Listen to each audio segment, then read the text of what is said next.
नमस्कार, यूसीएन विशेष में आप सभी का स्वागत है। जैसे कि प्रोग्राम का नाम है विशेष, ऐसे ही एक गेस्ट आज हमने हमारे स्टूडियो में उन्हें इनवाइट किया है जो बहुत ही खास, बहुत ही विशेष हैं। अब उनके बारे में कुछ कहना, मतलब आपको उनसे रूबरू कराना, ये कहना थोड़ा गलत भी हो सकता है, क्योंकि ये नाम, ये व्यक्तित्व ऐसे हैं जिन्हें आज सिर्फ नागपुर, विदर्भ, महाराष्ट्र ही नहीं बल्कि देश विदेश में हर किसी को ये नाम, उनकी जीवनी सब कुछ पता है। ऐसे हम सब के चहीते, काफ़ी लोगों की ज़िंदगी को जिन्होंने प्रेरित किया है, ऐसे हम सब के चहीते नागपुर के शान डॉक्टर विजय बारसे सर, जो कि प्रणेता है स्लम सॉकर लीग के। सर, आपका बहुत स्वागत है और बहुत खुशी हो रही है फिर एक बार आपसे मिलते। और जैसा मैंने पहले कहा है कि काफ़ी सारे लोगों के जीवन को प्रेरित किया है आपने, और ये सिर्फ आपकी मतलब डेडिकेशन है, आपका हार्डवर्क है कि डॉक्टर विजय बारसे सर का रोल अमिताभ बच्चन जी ने प्ले किया है। तो ये बहुत बड़ी अचीवमेंट है, सिर्फ आपके लिए नहीं बट हम सभी के लिए, और बहुत खुशी की बात है। तो शुरुआत में सबसे पहले आपसे फिर एक बार वही सवाल कि स्लम सॉकर जैसे कोई आइडिया कैसे, क्या मतलब कैसे सोचा आपने इसके बारे में? सबसे पहले तो मैं परमेश्वर का धन्यवाद देता हूँ, बिल्कुल, इसलिए कि उसने हम सबको दिमाग दिया है, और वो दिमाग केवल अपने तक सीमित रखने के लिए नहीं दिया है। वो दिमाग का उपयोग जो है, वो बुद्धिमत्ता का उपयोग जो है, आप जहाँ से आए हो, आप जिनके बीच में रहते हो, और जहाँ ज़रूरत है वहाँ लगाना, इसके लिए अत्यंत आवश्यकता है। इसलिए मैंने कहा कि मैं परमेश्वर को धन्यवाद देता हूँ कि उसने मुझे ये शक्ति दी, ये सोच दी कि मैं औरों के प्रति सोच सकूँ। और ये उसी सोच का परिणाम है कि जिसको आज, जैसे आपने मेरे बारे में बहुत सारी बातें की, लेकिन उसकी उतने ज़्यादा कि मैं नहीं समझता कि मैं कोई शख्सियत हूँ। ये केवल और केवल हम जो इंसान हैं, इंसान के नाते, इंसानियत के नाते जो हमारे कर्तव्य होता है जी, वो कर्तव्य पूरा करने के लिए हर शख्स एक एक तरीका ढूंढता है। और शायद 22 साल पहले मुझे ये तरीका पसंद आया, ये तरीका मुझे अच्छा लगा, और इस तरीके को, ये जो जिसके कारण से आपने कहा कि अमिताभ बच्चन जी ने मेरा रोल किया, वो एक फिल्म है, झुंड नाम की फिल्म है, वो जिस पर आधारित है। उसे 2001 में मैंने झोपड़पट्टी के बच्चों के बीच में जाके उनको फुटबॉल के माध्यम से उनकी शख्सियत को, पर्सनैलिटी को किस प्रकार से मैं बदलने की कोशिश कर सकता हूँ, ये कोशिश की। और शायद उसमें, और मैंने कॉन्स्टेंटली उसको पीछा नहीं छोड़ा जी, मैं लगातार लगे रहा। आज 22 साल का बड़ा पीरियड इसके लिए हो रहा है, मैं लगे रहा। इसको मैंने एक मिशन करके एक्सेप्ट किया, और जब एक किसी मिशन पे चलते हैं तो मुझे ये भी मालूम है कि घर बार, अपने पड़ोसी, अपना समाज, ये सब जो लोग रहती है, कोई एकाएक तारीफ नहीं करते जी। और कुछ ऐसा विषय अगर रहा तो ये तो लोगों के लिए एकदम ही अलग विषय है, कोई सोच ही नहीं सकता है। सही बात है कि फुटबॉल भी किसी की ज़िंदगी बदल सकता है। और ऐसे लोगों की जिनका बैकग्राउंड, कोई सपोर्ट, कहीं कोई पॉजिटिविटी नहीं है जिनकी लाइफ में, ऐसे लोगों की ज़िंदगी बदली है आपने। पर अब मुझे ये पूछना है आपसे कि आपका इतना 22 साल का ये जो एक्सपीरियंस है, आप इस बात को मानते हैं कि इंसान पूरा अंदरूनी तरीके से भी बदल सकता है अगर उसे एक प्रॉपर गाइड मिले या प्रॉपर एटमॉस्फेयर अगर उसे मिलता है? तो क्या वो, क्योंकि आज भी कहीं ना कहीं एक सोच है कि इंसान कुछ हद तक बदल सकता है लेकिन पूरी तरह नहीं बदल सकता है, बट आपने ऐसे लोगों की ज़िंदगी बदल दी है। उनके बीच में जाना पड़ता है, उनके बीच में जाके उनके जैसे बनना पड़ता है, उनके भाई बनना पड़ता है, उनके माता पिता जो भी वो समझते हैं अपने को एज के हिसाब से, उस रोल में जाना पड़ता है और उनका एक्सेप्टेंस होना चाहिए हमारे प्रति। वो हमको मानना चाहिए कि नहीं ये हमारे वेलविशर है और हम इनके साथ में चलेंगे, तो फिर आप उनसे जो चाहे वो करवा ले सकते हो। ये तो बहुत अलग बात है। हमारे पहले से हमारे धार्मिक ये भी बताते हैं कि वाल्याचा वाल्मीकि झाला होता, अंगुलीमाल भी कभी उसकी भी ज़िंदगी भगवान बौद्ध ने बदल दी थी। तो ये पॉसिबल है, ये पॉसिबल है बशर्ते कि तुम उनके हार्ट तक पहुंच जाओ, उनके बीच तक पहुंच जाओ, उनको लगना चाहिए हाँ ये जो शख्स है, ये जो बात है, ये अगर मैं कर लूँ तो यहाँ से मैं वहाँ जा सकता हूँ। और अभी आपने देखा होगा, अगर आपने झुंड देखा है तो झुंड में जिन कलाकारों को लिया गया है वो यही के है, नागपुर के, गड्डी गोदाम के है। इन कलाकारों ने कभी लाइफ में सोचा होगा क्या कि हम किसी फिल्म के हीरो बन सकते हैं? कभी नहीं सोचा होगा। केवल सोचा नहीं, आज वो फिल्मों से के लिए कॉन्ट्रैक्ट हो चुका है उनका। यानी लाइफ कैसे चेंज हो सकती है इन झोपड़पट्टियों के बच्चों की, ये तो सबके आगे उदाहरण है। सर ऐसी कौन सी चीज़ है जो इतनी हिम्मत देती है कि जहाँ कोई जाने के बारे में सोच भी नहीं सकता, वहाँ आप गए और कंसिस्टेंटली वहाँ जाकर पूरी ज़िंदगी लोगों की बदलने की जो कोशिश आपने की थी वो इतनी जल्दी, क्योंकि 20-22 साल इतने बड़े काम के लिए कोई बहुत टाइम ज़्यादा लगा ऐसा नहीं है, सालों साल लग जाते हैं लोगों को छोटी छोटी बात करने में, तो वो आपने 20-22 साल में सिर्फ इतने सारे लोगों की ज़िंदगी बदल दी। ये इसके लिए तो कहना पड़ेगा कि मेरे माता पिता की जो शिक्षा मुझे थी, इसलिए कि अगर मेरा भी अगर स्टार्ट पूछोगे तो मैं ऊपर से नीचे नहीं आया, मैं नीचे से एक एक सीढ़ी ऊपर चल रहा हूँ। मैं किसी ग्रामीण से आया, ऐसे फैमिली से आया कि जहाँ सारी असुविधाएं हमारे पास में थी। सुविधा नाम की कोई चीज़ जब तक हम अपने सर्विस पे नहीं लगे तब तक सुविधा हमने कभी देखी नहीं है। तो ये असुविधाएं इंसान के ज़िंदगी पे क्या असर करती है, उसको कहाँ रखती है, इसका मुझे पूरा अनुभव है, पूरा। तो एक समझिए कि मैं उनके बीच में से आया हूँ सर। लेकिन कभी ऐसा नहीं लगा कि जो मुझे नहीं मिला ज़िंदगी में, बचपन से हर किसी की कुछ ख्वाहिशें होती है जो अधूरी रह गई थी, अब मैंने अपनी हिम्मत से, मेहनत से एक अचीवमेंट किया, मैं अच्छी जगह एक प्रोफेसर हूँ और अच्छी पेमेंट मिल रही है, वाइफ भी बहुत अच्छा सपोर्ट कर रही है, तो क्यों ना मैं अपनी खुद की ज़िंदगी एक लाविश तरीके से जीऊँ।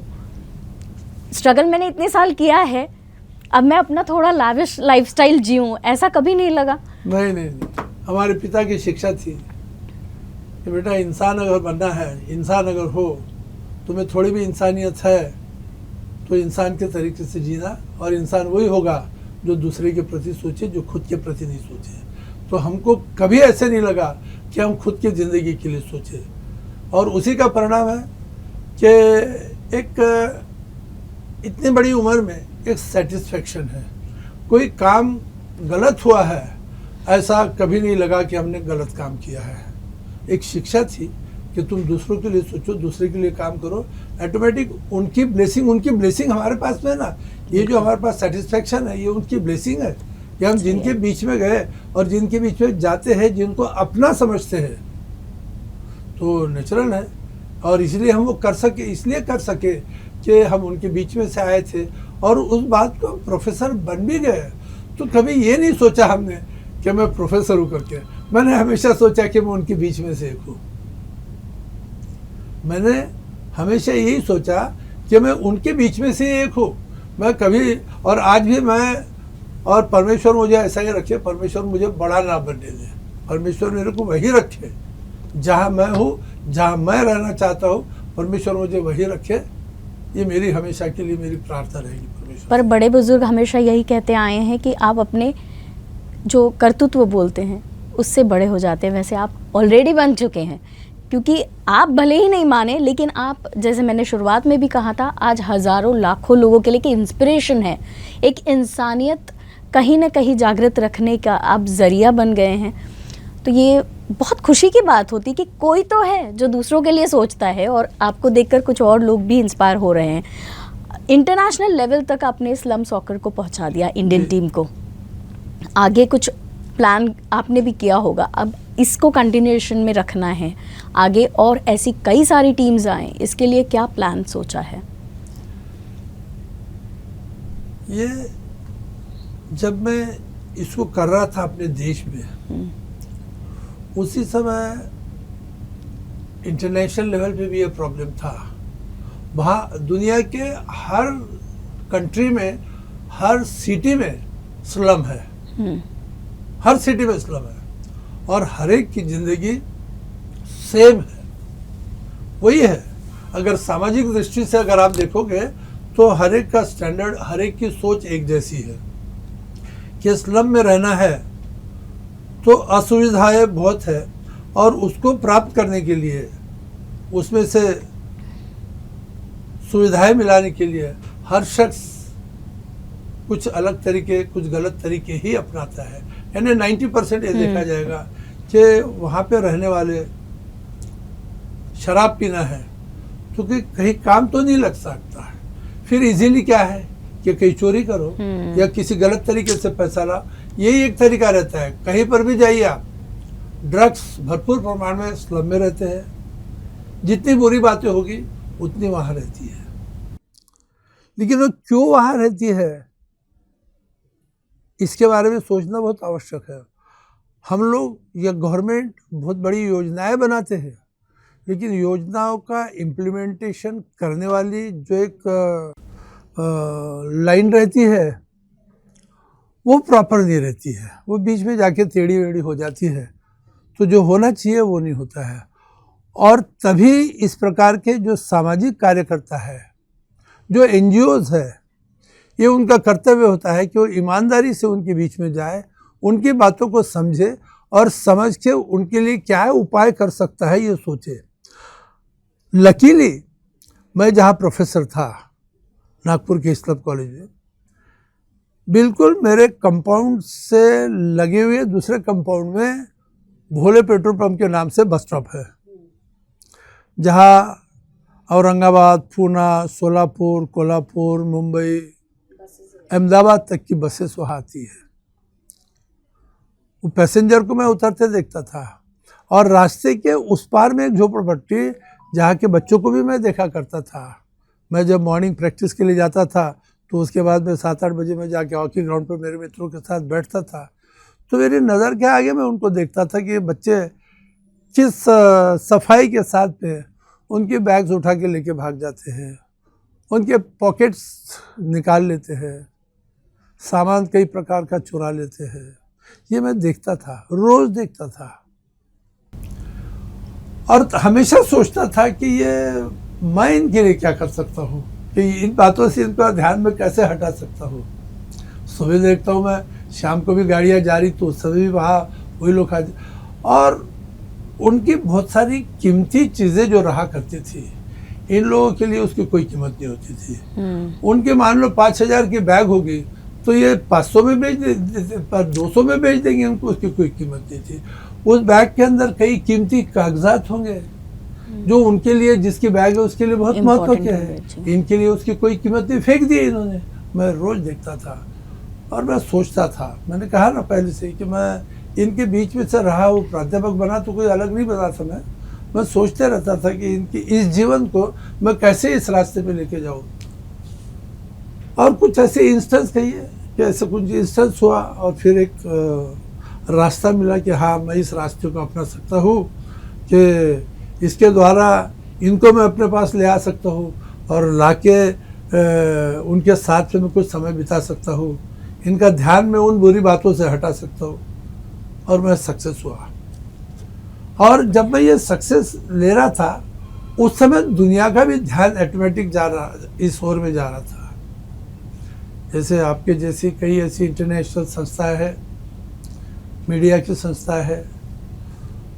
मीडिया के पास में ये प्रॉब्लम ज़्यादा था, यूरोपियन मीडिया के पास में। यूरोप की जो मीडिया है, international network of state papers organization, उनके पास में बहुत बड़ा प्रॉब्लम था कि उनके वेंडर्स ये उनके न्यूज़पेपर जो थे वो बेचने जाते थे, और बेचने के बाद में 2-4 दिन वापस ही नहीं आते थे। जो पेपर बचा है वो भी वापस नहीं करते थे, जो पैसे मिले वो भी वापस नहीं करते थे।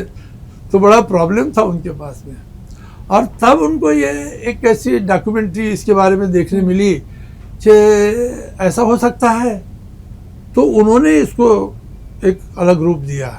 मैंने तो इसको नागपुर में पकड़ के रखा था, झोपड़पट्टी फुटबॉल इस नाते से, लेकिन इन्होंने उसको इंटरनेशनल नाम दे दिया, होमलेस वर्ल्ड कप। उन्होंने भी उसी ये कंसेप्ट को अपनाया, और अपना के उन्होंने फिर इसका प्रयोग किया, और प्रयोग सक्सेसफुल रहा। तो इंटरनेशनल लेवल तक इसको ले जाने में मीडिया का बहुत बड़ा हाथ है, कि अगर मीडिया इसको वहाँ तक नहीं पहुँचाती तो ये वहाँ तक नहीं जाता था। मैंने तो कभी सोचा ही नहीं था कि मैं, अभी भी कहा कि मैं बड़ा बनना ही नहीं चाहता ना, तो तब मेरा जो कंसेप्ट था झोपड़पट्टी के बच्चों के लिए, मैं उसमें खुश था कि मैं कर रहा हूँ, मेरे को किसी को हिसाब नहीं देना है, मैं जो कर रहा हूँ मेरे अपनी शांति के लिए कर रहा हूँ, मेरे अपने सेटिस्फैक्शन के लिए कर रहा हूँ मैं। और उसमें बच्चे जो मेरे साथ में मेरे बच्चों जैसे बनते जा रहे, मेरे को उसमें आनंद आता था। लेकिन अब जब इंटरनेशनल में पहुंचा तो दुनिया भर के बच्चे जो है वो बच्चे इकट्ठा हो गए, और उनका इकट्ठा होना ये दुनिया के लिए सबसे बड़ा मैसेज था।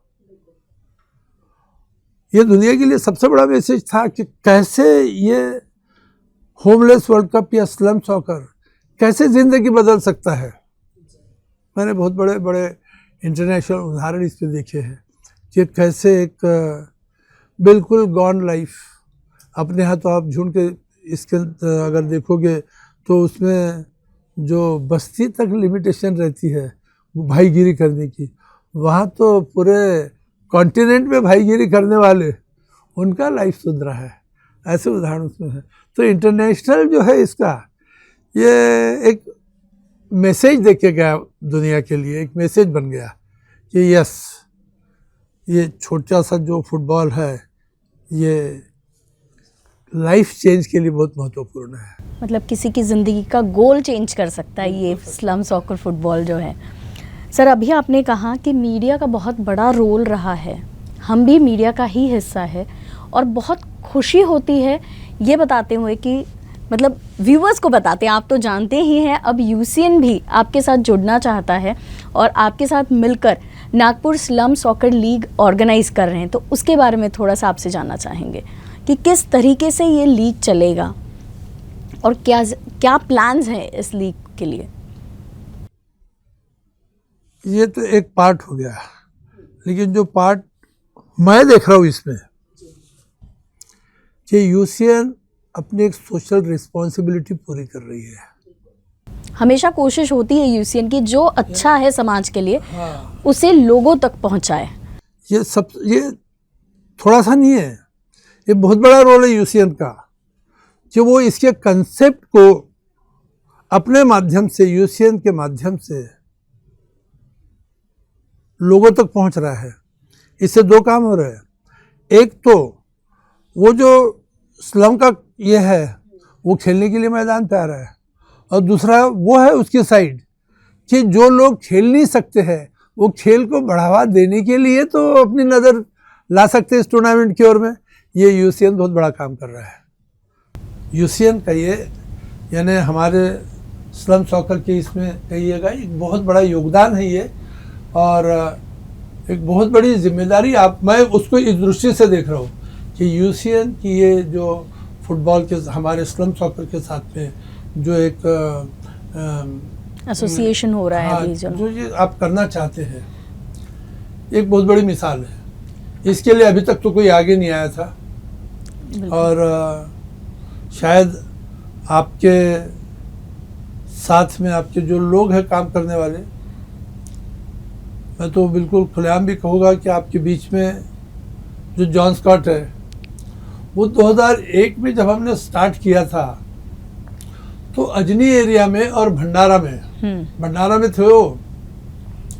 तो वहाँ पे 2001 में जब टूर्नामेंट हुआ था, वो टूर्नामेंट ऐसी जगह था कि जिस ग्राउंड पे यानी 6 इंच का पानी होगा और उतना ही कीचड़ होगा। उस समय आपके मीडिया की जो जॉन स्कॉट है वो वहाँ खेले थे, और उस समय से झोपड़पट्टी फुटबॉल का एक कंसेप्ट जो था, हो सकता है शायद उसके दिमाग में बैठा होगा कि उसने उसके लाइफ में क्या चेंज किया है। बहुत चेंजेस आए हैं, सुना है हमने भी। तो वो कंसेप्ट, वो जो उसको जो एक्सेप्ट करता है उसके दिमाग में बैठ जाता है, फिर नहीं हटता। जैसे मुझे मालूम है कि मेरे इंसान बनने के लिए मेरे पिताजी ने क्या कंसेप्ट भरा होगा, बिल्कुल वैसे आपके आदमी के भी दिमाग में कंसेप्ट भरा होगा, और उन्होंने इसका पीछा किया। ये इस साल आगे आया है, यूसीएन के साथ भी मिलके हम इस लीग को पूरा करें। मुझे तो आनंद है कि ये लीग जो है ये एक लिमिटेशन था। हम नागपुर में भी इस टूर्नामेंट को जब करते हैं तो उत्तर, दक्षिण, पूर्व, पश्चिम, मध्य और दक्षिण पूर्व ऐसी 6 असेंबली की कॉन्स्टिट्यूंसीज है। उसमें अपने वॉलंटियर्स को लेके हम ये करते थे कि 16 टीमों तक हम लिमिट कर देते थे कि 16 से ज़्यादा टीमें मत लेना, क्योंकि ऑर्गेनाइजिंग बहुत मुश्किल रहता है इसका जी। लोग बाग देखने आते, और बहुत बड़ा अगर हम इसको रूप देने जाते हर एक इसमें तो फंड फाइनेंसेस का प्रॉब्लम होता है। फिर ज़्यादा दिन चले तो कभी कभी अच्छे परिणाम के साथ दुष्परिणाम भी निकलते हैं, ऐसा है। बिल्कुल। तो हम 16 टीमों तक उसको रखते थे, और नागपुर के बाद नागपुर के डिस्ट्रिक्ट लेवल पे करते थे, डिस्ट्रिक्ट से स्टेट लेवल पे जाते, स्टेट से नेशनल लेवल पे जाते, नेशनल से इंटरनेशनल लेवल पे जाते। अब अभी तक हम ये करते रहे नागपुर में। अब जब एक के साथ एक मिलता है, 2 जब हो जाती है ना, तो संख्या बड़ी हो जाती है। और यूसीएन ने जब इसके लिए आगे हाथ बढ़ाया तो ये 1 और 1 नहीं, 1 और 10 हो गया है, 1 और 11 हो गए, 1 और 11 हो गया है ना। ये कितना बड़ा रूप इसको मिलना है, बहुत बड़ा रूप इसको मिलना है। और मैंने सर मेरे ख्याल से पहली बार है जब स्लम सॉकर जो है वो टेलीविजन के माध्यम से लोगों तक पहुंचेगा। बिल्कुल सही बात है ये। ऐसे तो इंटरनेशनल मैचेस उनकी रिस्पॉन्सिबिलिटी है, या डॉक्यूमेंट्रीज के द्वारा यूरोपियन इस पे दिखाया गया होगा, या इंडियन स्क्रीन पे कभी कभार आया होगा। लेकिन अब यूसीएन इसको, जैसा कि मेरे साथ आपके लोगों की जो बातचीत हुई है, तो 1 महीना करीब करीब रोज़ पूरे महाराष्ट्र में, मध्य प्रदेश में, जहाँ जहाँ आपका ये शो देखा जाता है वहाँ वहाँ लोग इसको देखने वाले हैं। तो नेचुरल है, मतलब जो ग्राउंड पर वहाँ आकर नहीं देख सकते हैं वो अपने घर से भी देख सकते हैं कि किस तरीके से ये लीग खेला जाता है, किस तरीके से ये मैचेस होती हैं। उन्हें आइडिया भी आ जाएगा और इंस्पिरेशन भी होगा। यूसीएन ने तो इसमें एक कलर भर दिया है, क्योंकि हम जब इस टूर्नामेंट को नागपुर लेवल पे करते थे तो हम उसको 4 साइड पे करते थे, और हमारा अपना ओन ग्राउंड है बोखारे में टर्फ का, तो हम वहाँ पर उसको ऑर्गेनाइज करते थे। लेकिन यूसीएन वहाँ तक नहीं रुका, यूसीएन ने इसको बड़ा रूप दिया है। अब हम पूरे ग्राउंड को टर्फ ग्राउंड बनाने जा रहे हैं। जब हम अपनी नागपुर की जब कंपटीशन होगी, या उसके भी आगे अगर चल के हमने महाराष्ट्र की कंपटीशन वही अगर करा ली, उसको लगे इसमें, तो वो टर्फ के ग्राउंड पे होगा। सर हम उम्मीद करते हैं कि जिस तरीके से ये इतने साल आपने कंटिन्यू रखा है इसको, उसी में हमारी तरफ से भी हम हाथ बटाएं, और ऐसे ही ये नागपुर का जो शान कहते हैं जिसे स्लम सॉकर, ऐसा आगे बढ़े और एक बहुत विशाल रूप धारण करे ये लीग भी। लेकिन अब जाते जाते अगर आप हमारे व्यूअर्स को कोई आह्वान करना चाहते हैं या कोई मैसेज देना चाहते हैं, जो पार्टिसिपेंट्स हैं, जो स्पॉन्सर्स हैं, उनके लिए, तो क्या बताएंगे इस लीग के बारे में? मैं आपके माध्यम से मेरे प्लेयर्स, मेरे व्यूअर्स, उसमें हर प्रकार के छोटे से लेके बड़े, प्राध्यापक, इंजीनियर, लॉयर से लेकर तो बिजनेसमैन, बिजनेस घराने, वह अपना एक रोल इसके अंदर अदा करे, और हर एक को उसमें से कोई चीज़ मिलनी है। किसी को उससे शिक्षा मिल रही है, किसी को उसके थ्रू बहुत बड़ी पब्लिसिटी मिलनी है। जैसे मान लो आप टेलीविज़न पे देखते हैं या रोड के साइड पे स्क्वायर पे बड़े बड़े होर्डिंग्स देखते हैं, वो किस लिए लगे रहते हैं? पब्लिसिटी के लिए लगे रहते हैं। बिजनेस का अगर होगा तो वो बिजनेस का, अभी नागपुर में मैं नाम ले सकूँ, रोकड़े ज्वेलर्स या आलीशान क्या थे कपड़े वाले, ये हर स्क्वायर पे दिखते थे। नागपुर से बाहर मैंने छिंदवाड़ा में भी इनकी एडवर्टाइजमेंट देखी थी, बाहर भी देखे थे। अब ये उतना बड़ा वहाँ लगाने से उससे कम में आपके माध्यम से पूरे जगह बिल्कुल, और यूसीएन उसको केवल उसी मैच के दरमियान नहीं दिखाता, मेरे ख्याल से शायद 2 बार दिखाता होगा। तो सर एडवर्टाइजमेंट्स तो चलती हाँ, ही है। तो उनका भी वो ये हो जाता है, उनका भी ये हो जाता है, और हर शख्स उससे कुछ ना कुछ सीख रहा है। बिल्कुल, उनकी एक सामाजिक जिम्मेदारी पूरी हो रही है। मैं भी वही कहने वाली थी कि सिर्फ प्रमोशन या एडवर्टाइजमेंट नहीं है, तो हर किसी के दिल में ख्वाहिश होती है कि अपने समाज के लिए जो ऋण है वो किसी ना किसी तरीके से अदा किया जाए।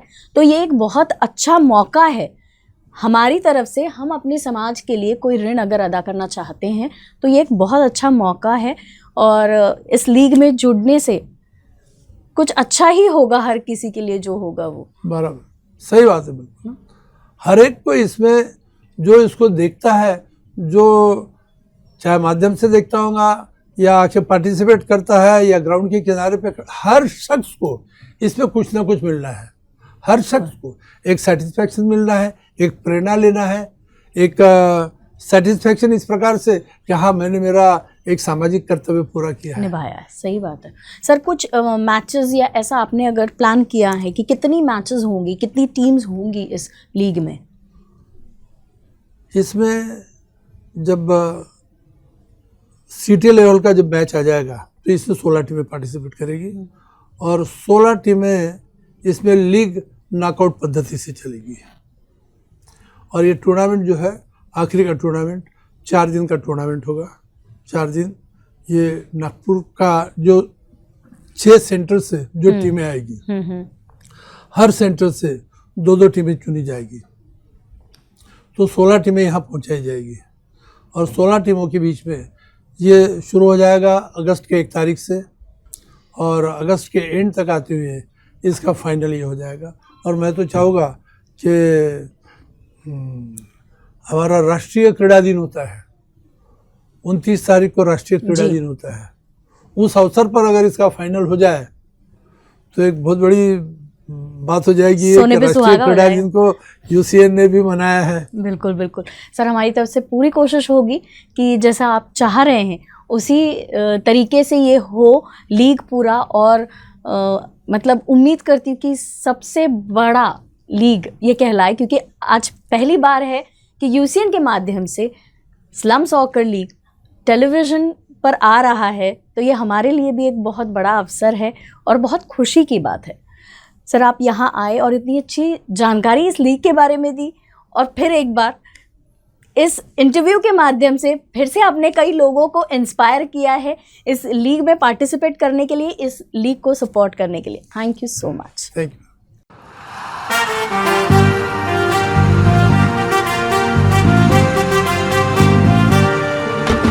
ड्रीम तेरा अलग सारी दुनिया को बता दे, दिल में जुनून तेरा आज उसे जगा दे।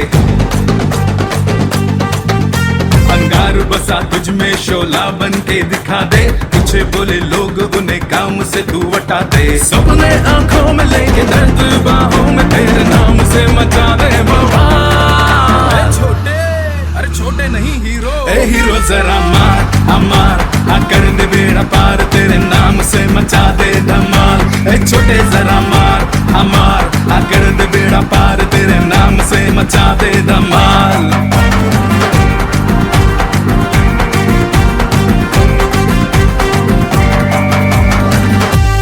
UCN and Raisoni Group presents Nagpur Slum Soccer League, organized by Slum Soccer Krida Vikas Sanstha, sponsored by Dwarka Family Park and Madhav Bagh, multidisciplinary cardiac care clinics and hospitals. Team owned by